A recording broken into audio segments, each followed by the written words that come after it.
Me better when I'm with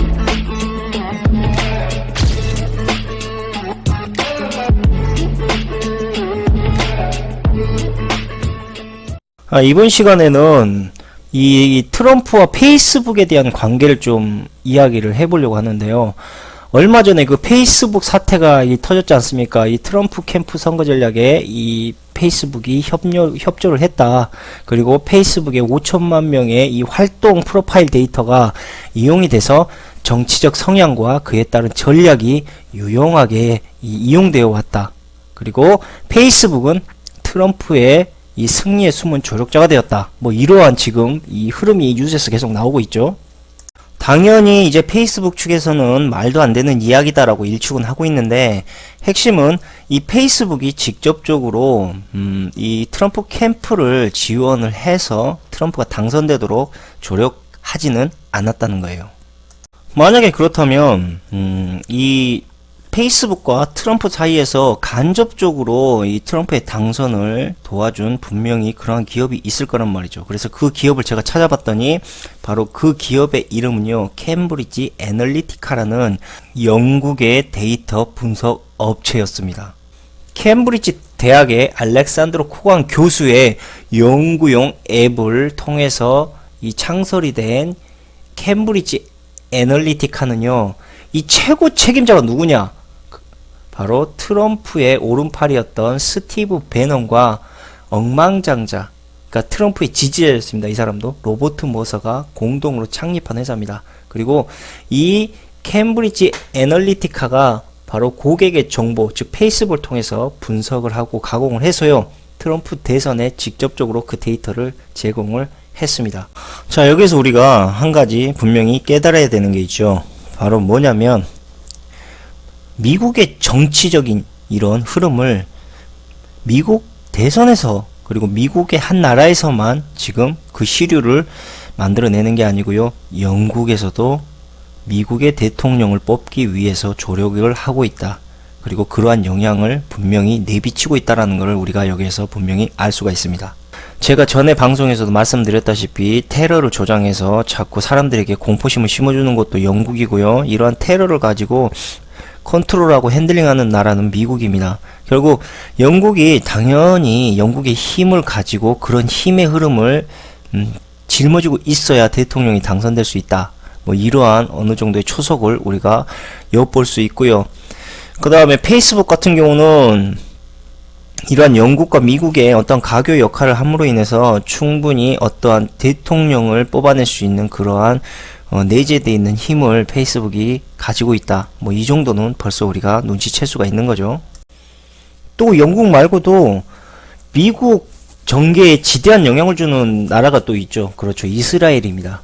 이 이스라엘이 특히 뭐 여러 개 있지 않습니까? 금융, 석유, 식량, 정계, 연예계 뭐 등등, 거기에 이제 정치까지 들어가죠. 그래서 이 이스라엘의 유대계 정치의 힘을 받지 않으면요, 미국 대통령으로 당선된다는 건 거의 불가능에 가깝다는 이야기죠. 자, 그렇다면 미국 대통령이 되기 위해서 저런 까다로운 모든 조건들을 과연 단 한 사람이 카리스마와 매력, 우연을 통해서 만들어낼 수 있는 시나리오라고 생각하십니까? 절대 불가능한 겁니다. 그러니 트럼프가 대통령이 당선된 건요, 이미 시나리오대로 계획이 되어졌다. 그뿐 아니라 영국, 이스라엘, 미국 이 세 나라의 암묵적인 찬성에 의해서 트럼프가 당선이 된 것이다. 이렇게 보는 게 저는 더 맞다고 생각을 합니다. 제가 이러한 이야기 할 때마다 늘 생각하는 게 있습니다. 세상에 우연은 없다. 우연을 가정한 필연만 있을 뿐. 세상에 페이스북이 우연으로 나온 것은 아니다. 페이스북이 반드시 나와야 될 필연적인 이유를 우연으로 덮은 것일 뿐. 자, 이제는 이 말이 무슨 말인지 아시겠죠?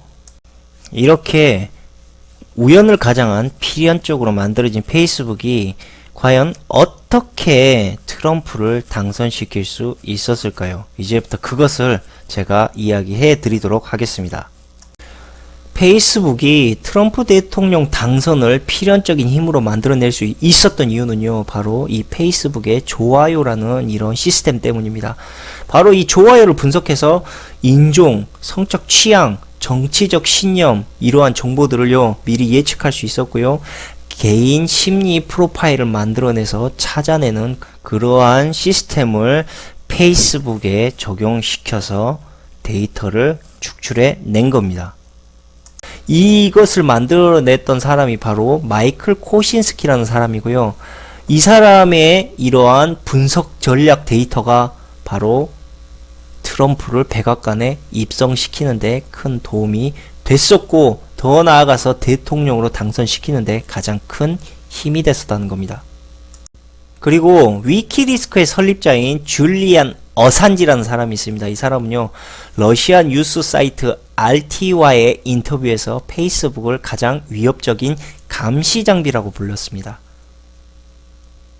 이 사람이 인터뷰에서 뭐라고 이야기했냐면요, 우리, 즉 위키리스크는 미국 정보에 접근할 수 있는 모든 사람과 그들의 관계, 이름, 주소, 위치, 서로 간의 커뮤니케이션, 또 친척들에 관해 세계에서 가장 포괄적인 데이터베이스를 보유하고 있는 기업이다. 이렇게 주장을 했습니다.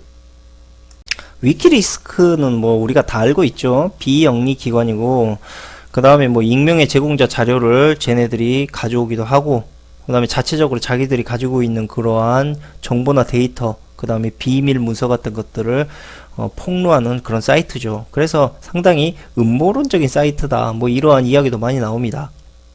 그런데 바로 이 캠브리지 애널리티카가 위키리크스와 접촉을 했다라는 뉴스가 나옵니다. 그래서 왜 접촉을 하려고 했었느냐, 그리고 알아봤더니 바로 힐러리 클린턴의 약점을 잡기 위해서, 즉 클린턴의 삭제된 이메일 33,000건을 폭로하는 것이 가능하겠느냐라고 문의를 했는데, 위키리크스에서는 꺼져 그랬다는 거죠.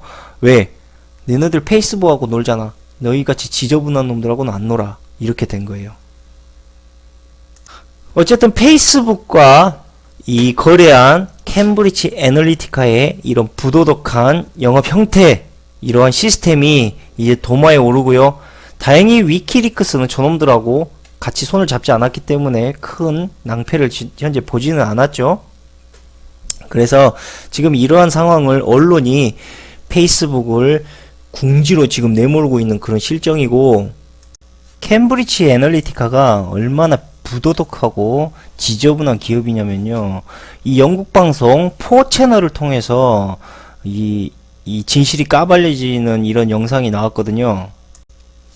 그래서 이 언론을 통해서 이 애널리티카의 최고 경영자가 이 씨부리고 있는 이 이야기가 이제 누출이 돼버렸어요.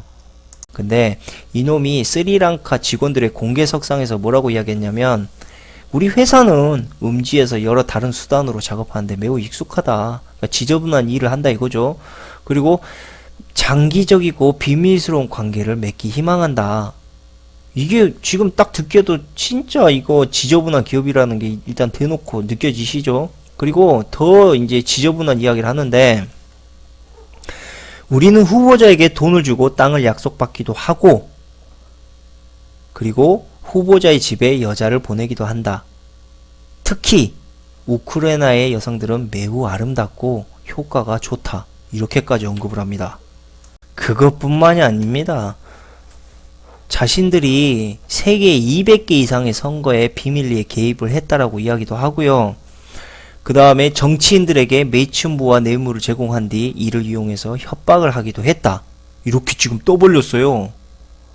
그럼 뭐겠습니까? 돈과 여성으로 후보자를 매수하고 선거판을 조작하고, 이러한 짓을 캠브리지 애널리티카가 지금까지 해왔다라는 겁니다. 그리고 이 캠브리지 애널리티카의 최고 책임자였던 사람이 누구라 그랬죠?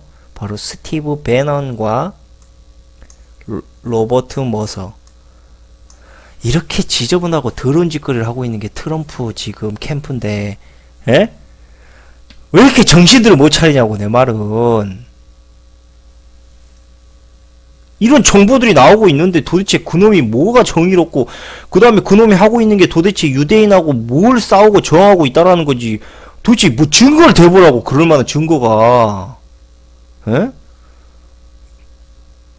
그리고 페이스북은 저런 더럽고 지저분한 업체에게 정보를 줬어요. 트럼프가 당선되도록. 그 페이스북이 지금 하고 있는 짓거리가 깨끗해 보여요? 주크버거가 지금 그런 놈처럼 보입니까? 어쩔 수 없는 거죠. 원래 겉으로는 깨끗해 보이고 겉으로는 정의로운 것처럼 보인 놈들이 뒷구녕으로는 개짓거리 하는 거라니까. 지들 탈무드에서 하는 말이 그게 있어요. 밖에서 아무리 고귀한 척 해봐야 네가 집안에서 무슨 짓을 하는지 그게 네 진짜 모습이다. 이거죠. 그러니까 겉모습에 너무 속지 마요. 저렇게 더러운 짓거리 하고 있는 놈들이 저놈들이니까. 그리고 정치에 발 담그고 유대인 돈 처먹는 새끼들이 저건 약과겠지. 저거는 그냥 표면적으로 나온 약과야. 더한 것도 있을 거야 아마. 그리고 이 기자가 계속 폭로를 하는데 뭐라고 이야기하냐면요. 고객 중에 많은 이는 외국 업체와 일하는 걸 알리고 싶어 하지 않는다. 여기서 말하는 고객은 바로 매춘부와 뇌물을 받은 개자식들이겠죠. 이런 쓰레기 새끼들, 이런 새끼들이 부끄러운지는 알아서 알리고 싶어 하지는 않아. 그리고 가짜 신분증과 웹사이트를 만들어서 대학 연구생이나 관광객으로 위장을 한다. 그러니까 방법은 많다라고 지금 이야기를 하고 있어요. 그리고 또 이 애널리티카가 하는 짓이 온라인상에서 악의적인 선전선동을 부추기기도 한다라고 이렇게 이야기합니다. 그러니까 이 애널리티카의 정치 분야 담당자였던 마크 텀블은요, 우리는 그저 선전선동의 정보를 인터넷 혈류에 풀어놓고 멀찍이서 그게 자라나는 걸 지켜볼 뿐이다. 그러다가 이따금씩 가끔씩 선동을 부추긴다. 그 누구도 이건 선전선동이다라고 생각하지 않았다. 그런데 우리가 이렇게 장난을 치고 있는데도 아무도 모르더라 이거죠.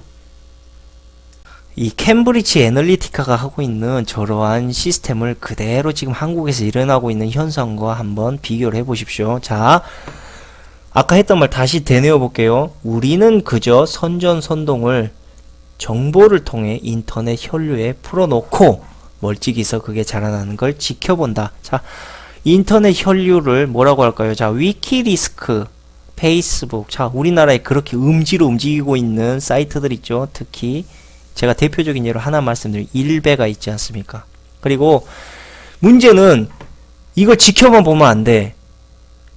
자, 어떤 선동에 대한 갈등이 가라앉을 때쯤 되면 갑자기 어디서 보지도 듣지도 못한 놈 한 놈이 튀어나가고 갑자기 한번 겐세이 죄송합니다. 일본 말인데 제가 안 할게요. 자, 갑자기 승지를 건드려 놓고 도망가. 그럼 어떻게 했습니까? 꺼져 있던 불씨가 다시 확 타오르죠. 즉 선동을 부추기는 행위를 계속한다. 그리고 웃긴 건 뭐냐면요. 사람들은요. 이게 선전선동이다라고 전혀 생각하지 못한다라는 거죠. 지금 마크 텀블이 저렇게 이야기하고 있는 현상을 그대로 우리나라에 한번 대입을 해보세요. 자, 매춘, 뇌물. 자, 그대로 나오겠죠? 안 그래요? 자, 역으로 올라가는 거예요. 또 어떤 게 있습니까? 나이와 세대 갈등에 이런 분쟁을 일으켜서 정치적 이념에 혼란을 주고 있지 않습니까? 그래서 이러한 갈등의 고조가 어느 정도 완화되려고 하면 갑자기 어떤 이상한 얼굴도 모르는 새끼가 와가지고 갑자기 이 분쟁을 일으킬 수 있는 이야기를 꺼내고 도망치듯 사라지고. 그러니까 이런 것들이 사람들이 선전선동에 지금 당하고 있다라는 거를 잘 구분하지 못해요. 왜냐하면 인간은 감정적인 동물이기 때문에 그래요. 이렇게 인간의 감정을 지속적으로 소소하게 건드려주면요. 인간은 이제 자신이 일어나고 있는 현상을 판단하기 이전에요. 그 불쾌한 감정만 가지고 모든 것을 바라보는 그런 시각적인 왜곡의 현상을 나타내게 됩니다. 내가 당하지도 않았는데 그 불쾌한 마음 때문에 그러한 현상을 믿어버리고 받아들여버리는 것. 이러한 시스템을 이 권력자들과 정치인들은 아주 잘 이용한다는 거예요. 그러니까 우리가 선동이나 세뇌를 당하고 있다는 것을 늘 인지하기 위해서는요. 우리가 너무 감정적으로 아는 것도 없이 감정적으로 휘둘리고 있는 것이 아닌가를 늘 돌아보고 자각해야 된다는 거죠. 최근에 미 매사추세츠 공대가, 그러니까 MIT죠, 이게 발표한 소셜 미디어에서 가짜 뉴스가 진짜 뉴스보다 6배 빨리 전파된다라는 이런 연구도 증명을 했습니다. 그게 그럴 수밖에 없는 게요, 의도적인 뉴스이기 때문에 사람들이 흥미를 가질 수 있는 요소도 집어넣고요, 그 다음에 사람들이 재미를 느낄 수 있는 부분들, 이러한 것들을 의도적으로 만들어서 집어넣어요. 그러니까 사람들이 당연히 가짜 뉴스에 더 선호할 수밖에 없는 거고, 가짜 뉴스가 더 자극적이니까 사람들은 거기에 더 흥미와 그 다음에 신뢰를 하는 이런 오류를 저지를 수가 있는 거죠. 더 쉽게 이것을 풀이해서 이야기하자면요, 인간은 자극적인 동물이에요. 자극을 받으면 받을수록 흥미를 느끼고요, 자극을 받으면 받을수록 그에 따른 재미를 느끼는 그러한 존재라는 거죠. 그래서 우리가 음모론이라든지 아니면 자극적인 드라마, 영화를 좋아하는 이유도 같은 분류라고 할 수가 있어요. 뉴스 역시도 마찬가지예요. 뉴스도 누군가가 그 뉴스를 보고 또 그 뉴스에 대한 신뢰를 가져야지만 상업적으로 돈이 될 수 있는 가치적인 정보가 된단 말이죠. 그리고 그것을 자신들이 유리한 정치적인 이권의 이러한 시스템으로 정보를 변모시켜 버릴 수도 있어요. 그러니까 우리가 보고 있는 상업적인 뉴스는요, 상당히 흥미 위주로 만들어진 거고요, 자극적인 위주로 만들어진 것이다. 일단 이러한 관점으로 모든 이 언론의 정보들을 보시고요. 그리고 이렇게 상업적으로 만들어진 뉴스들을 다 종합적으로 모아보고 대조해보고 통계해봐야지 그때 비로소 진실이 나온다. 바로 우리가 진짜 뉴스와 정보를 찾는 건 이런 방법으로 찾으시면 된다는 거예요. 어쨌든 우리가 선동당하지 않고 우리 스스로의 힘으로 판단하고 생각할 수 있는 사고를 가져야 된다. 그러기 위해서는 자기 자신에게 내가 정말 이걸 알고 있는 건지, 그 깊이까지 판단하고 있는 건지 다시 한번 물어봐야 된다. 제가 그거를 다시 말씀드리고요, 방송을 다시 진행할게요. 자, 어쨌든 저는 일단 이 트럼프와 페이스북의 이러한 사태가 의도적으로 나온 일종의 역정보라고 저는 생각을 하고 있습니다. 이 역정보의 주인이 그렇다면 과연 누구인가? 이게 이제 궁금하지 않겠습니까? 이걸 왜 퍼뜨린 거야 도대체? 그리고 무엇 때문이야? 이거를 일단 제가 정확히 말씀드릴 수 있는 게 뭐냐면 바로 트럼프의 맞사위인 제럴드 쿠셔너 때문에 나온 이러한 역정보라고 저는 판단을 합니다. 뜬금없이 왜 제럴드 쿠셔너가 튀어나오느냐라고 생각하는 사람들이 있는데, 이 제럴드 쿠셔너는요, 대선 기간 동안 트럼프 캠페인의 디지털 운영을 감독했습니다. 그리고 쿠셔너는 캠브리지 애널리티카를 2016년 대선 캠페인 활동에 참여시켰다. 이렇게 지 스스로가 말한 바가 있어요. 도대체 제럴드 쿠셔너가 아니 도대체 뭔 상관이냐 저 뉴스의 폭로와. 그리고 트럼프와 페이스북은 저 뉴스 사태로 인해서 오히려 피해만 보고 있는 건데 저걸 고의적으로 퍼뜨렸다니 그게 말이 되는 소리냐라고 저한테 물어볼 수도 있을 거예요. 이게 이렇게 삼각구도의 관계로만 보면 도저히 알 수가 없어요. 왜? 아니 도대체 이득 보는 놈이 없거든. 그런데 여기에 한 사람을 집어넣게 되면 이제 이 아구가 딱딱 맞아 들어갑니다. 자 보세요. 그 인물이 누군지부터 일단 말해야 되겠죠. 자, 그 인물은 바로 스티브 배넌입니다. 배넌은 앞서 말한 바와 같이 캠브리지 애널리티카의 최고의 상관이었죠. 그러니까 최고 경영자보다 위에 있는 거예요. 최고 경영자 니슨조차 배넌의 승인 없이는 돈을 전혀 쓸 수가 없었다라고 그렇게 이야기를 하고 있습니다. 배넌이란 사람은 뭐 이제 알 사람 다 알잖아요. 트럼프 대통령의 수석 전략가로 발탁이 됐죠. 그러니까 오른팔이었어요. 자, 그럼 여기서부터 재미있는 스토리가 진행됩니다. 잘 들어보세요. 이 오른팔의 자리가 점점 밀려나기 시작합니다. 누구 때문입니까? 바로 제럴드 쿠셔너 때문이에요. 이 제럴드 쿠셔너가 배넌의 자리를 점점 꿰차안고 배넌은 점점 바깥으로 밀려나게 되는 거죠. 그래서 배넌은 트럼프와 상당히 이러한 개인적인 갈등을 겪게 됐습니다. 그리고 그게 더 나아가서 정치적인 견해의 성격까지 바뀌어버리게 된 거예요. 한마디로 복수심에 불타는 오른팔이 됐고, 트럼프 역시도요, 네가 해임됐을 때 이제 넌 나랑 아무런 관련이 없다. 그리고 너는 자리뿐만이 아니라 정신도 잃은 놈이다. 이미 정신병자다. 이렇게까지 트럼프가 몰아붙였어요. 그러니까 이제 배넌 입장에서는 상당히 배신감을 느꼈던 거죠. 아니 내가 널 위해서 어떻게까지 희생을 했는데 네가 이런 식으로 지금 나를 취급해? 그리고 제럴드 쿠셔너를 그 자리에 앉혀? 이제 이렇게 이제 된 거라고 저는 봐요. 결국은 이거죠. 잘 포장을 해놨더니 결국 딴 놈이 가져가더라.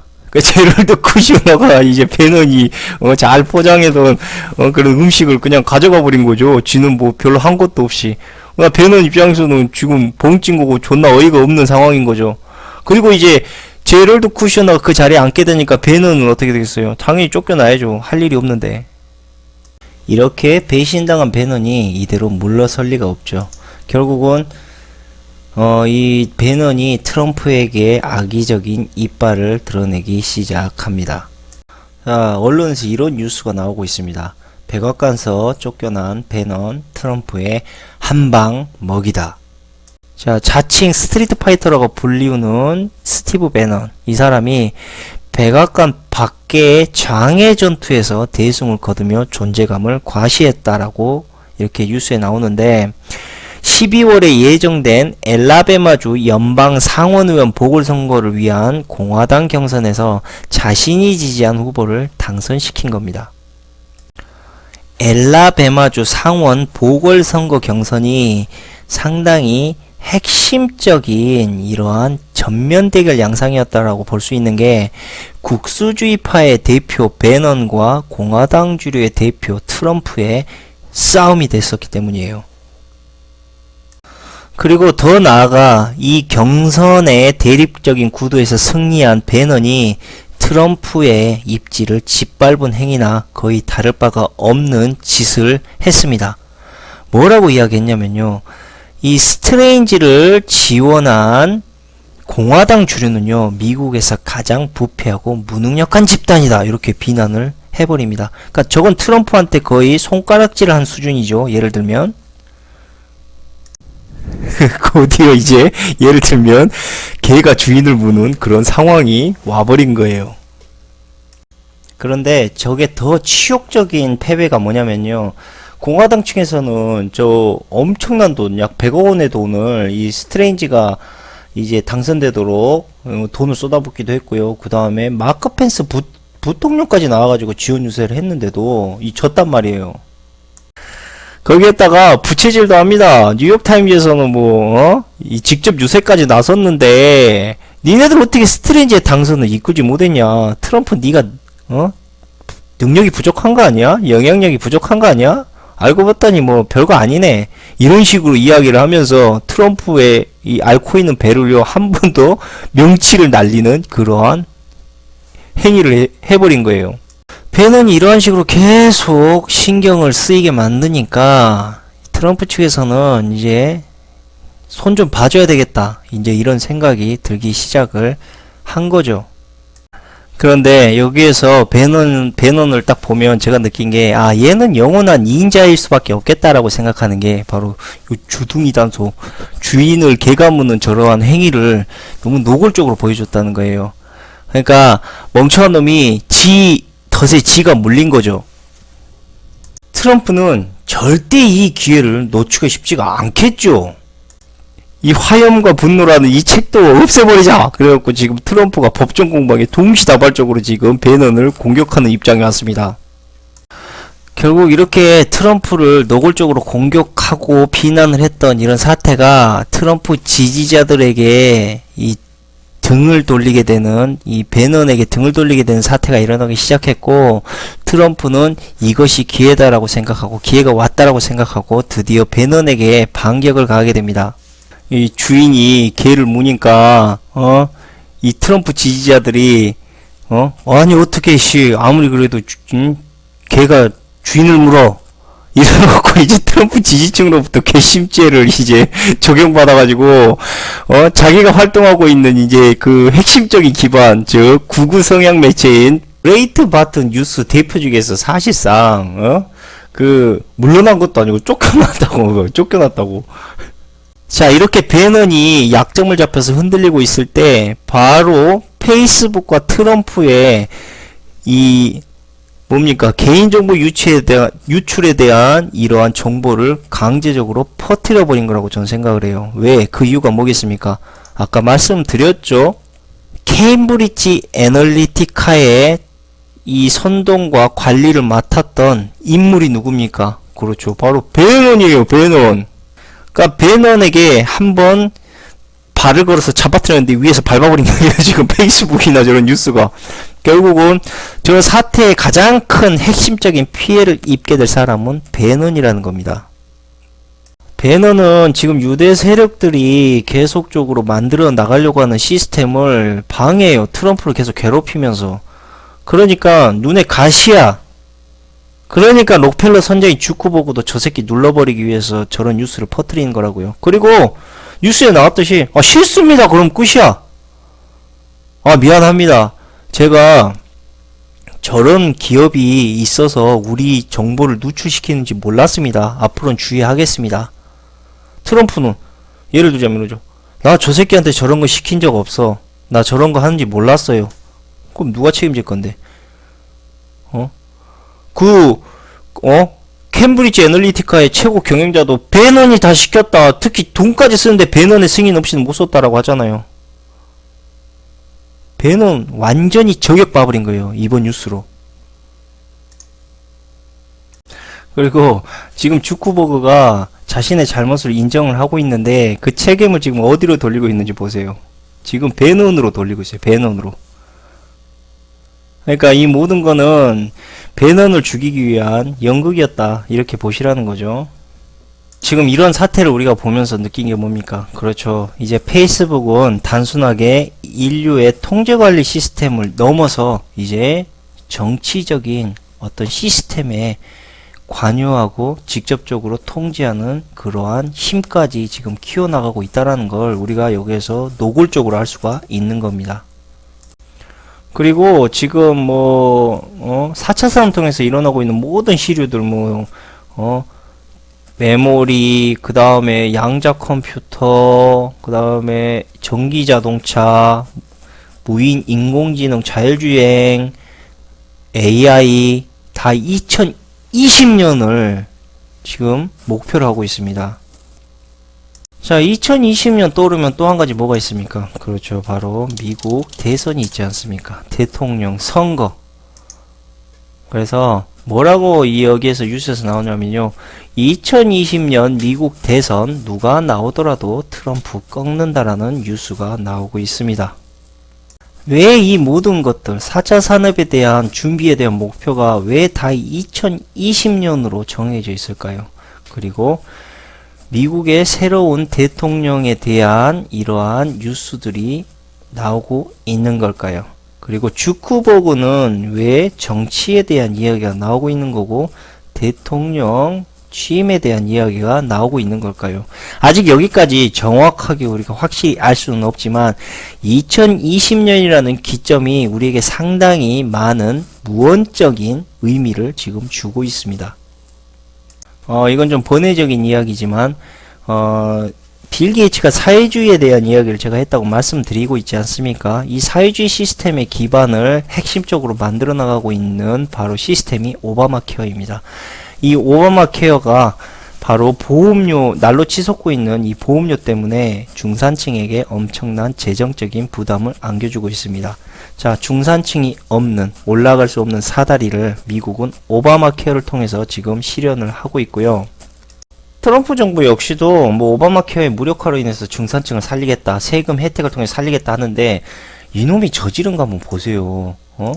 그거는 그냥 세 발의 약과고 얘가 인종차별에 대한 양극화 만들었죠. 그 다음에 이민에 대한 양극화, 경제 양극화, 환경 모든 것들에 대한 양극화를 오히려 더 크게 키우고 있다고요. 그리고 이러한 어떤 데이터나 통계 자료가 이미 퓨 리서치 센터를 통해서 나오고 있어요. 이러한 것들이 의미하고 시사하는 바, 즉 허리를 끊어서 중산층을 죽이고 올라갈 수 없는 사다리를 만든다. 양극화의 갈등을 만들어낸다. 얘네들이 생각하고 있는 사회주의는 그런 것이죠. 자, 우리나라는 어떻게 중산층의 허리를 끊고 있죠? 제가 말씀드렸죠. 전환법 방송을 통해서 충분히 말씀을 드렸고, 금융, 부동산, 정부, 바젤 3, 이 모든 것들이 다 중산층을 끊어놓기 위한 함정이었다라고 저는 생각을 합니다. 결국 이런 중산층을 점진적으로 허리를 끊어가는 과정을 통해서 얘네들이 추구하는 사회주의의 시스템의 의미를 만드는 게 아닐까, 저는 이렇게 상상을 한번 해보고요. 저놈들이 말하는 사회주의라는 것은 결국은 양극화의 심화, 그리고 다시는 올라올 수 없는 사다리를 구축하는 것이다. 저는 이렇게 생각을 하고 있습니다. 2020년에 뭐 주크버그가 정계에 뭐 발을 들여놓고, 근데 그렇게 움직이고 있어요. 뭐 학교도 짓고 뭐 공익적인 부분에 상당히 투자도 하고, 그 다음에 기부도 엄청나게 하고, 이 모든 것들이 다 어떤 정치적인 견해에 의해서 움직이고 있는 게 아닐까라고 의심은 하지만, 중요한 건 얘가 대통령이 되든 정계에 들어가든 들어가지 않든 그건 중요한 게 아니에요. 왜냐면 이미 이 주크버그는 페이스북을 통해서 13억 제국의 대통령이라는 존칭을 이미 받고 있어요. 그러니까 주크버그가 지금 움직이고 있는 저런 행위는 이미 정치적인 견해와 성향, 그 다음에 정치적인 관여조차도 할 수 있는 힘을 갖고 있기 때문에 굳이 대통령을 할 이유가 있을까라는 생각은 하지만 4차 산업에 가장 부합되어 있고 가장 최적화되어 있는 인물이 바로 주크버그이기 때문에 전혀 배제할 수 없다. 뭐 이렇게 생각도 할 수 있습니다. 좀 더 우리가 상상력을 보태서 노골적으로 이야기하자면 트럼프의 대통령 당선을 통해서 페이스북은 또 한 번 우리에게 실험을 했던 걸지도 몰라요. 페이스북은 과거에 그러니까 사용자를 실험용 쥐처럼 페이스북 감정 실험 논란에 한번 문제가 터진 적이 있었습니다. 그래서 긍정적인 게시물을 많이 본 사람들이 더 긍정적으로, 부정적인 게시물을 많이 본 사람이 더 부정적으로 반응한 걸 확인하기도 했고요. 몸짓이나 표정, 그 다음에 직접적인 대면이나 비언어적 단서 없이도 글만으로도 감정 전염이 이루어진다는 사실을 이 페이스북은 알게 됐어요. 그래서 결국은 뭐냐면 소셜 네트워크를 통한 대규모 감정 전염에 대한 실험적 증거가 논문으로 발표되었습니다. 이 말인즉슨 우리의 감정조차도 바로 페이스북이 통제하고 관리할 수 있다라는 이야기가 되겠죠. 결국 우리 머리에서 페이스북이 어떠한 감정적인 의도로 글을 쓰고 정보를 주느냐에 따라서 우리의 감정이 변한다는 이야기예요. 이 정도만 되더라도 머리에 칩 받고 손에 안 넣어도 돼. 이 정도면. 이게 지금 미디어의 선동과 세뇌를 당하고 있다. 우리도 모르게 지금 저런 놈들의 이 시스템에서 놀아나고 있다라는 것을 전혀 인지하지 못하고 살고 있기 때문에 생기는 현상입니다. 자, 제가 예상한 페이스북은요, 앞으로 더욱더 거대해질 거고요, 더욱더 견고해져서 전 세계 정치적인 견해, 사회적인 시스템의 흐름, 그리고 문화적인 어떤 이 정보 시스템이 더욱더 완벽하고 공고하게 만들어지게 될 것이다. 그리고 그 모든 것들을 관여하고 관리하는 그러한 컴퍼니가 될 것이다 라고 저는 생각을 합니다. 그러면 오늘 방송은 여기까지 하도록 하고, 제가 갑자기 마지막으로 궁금해지는 게 바로 주크버그의 식단이 갑자기 궁금해지네요. 뭐 이 새끼는 지가 직접 죽인 고기만 먹는다, 그러다 보니까 채식주의자가 다 된 것 같다, 이딴 개소리를 하던데, 이 새끼 절대 GMO 안 먹을 거라고 저는 생각을 합니다. 그리고 지가 직접 잡은 것만 먹는다라는 거는 지가 기른 것만 먹는다는 이야기거든. 결론은 그거 아니겠습니까? 자기가 직접 확인해서 건강한 음식을 먹겠다. 왜? 얘 오래 살아야 돼요. 페이스북 만들어서 그 관리하고 완성해 내려면 오랜 시간이 걸리니까 누구보다도 좋은 음식 먹고 살아야 됩니다. 어쨌든 이런 모든 것들이 다 의도된 것이다 라고 항상 잊지 마시고요. 우리는 그러한 함정에 빠져서는 안 된다라는 거 다시 한번 말씀드리고 오늘 방송은 여기까지 하도록 하겠습니다. 감사합니다.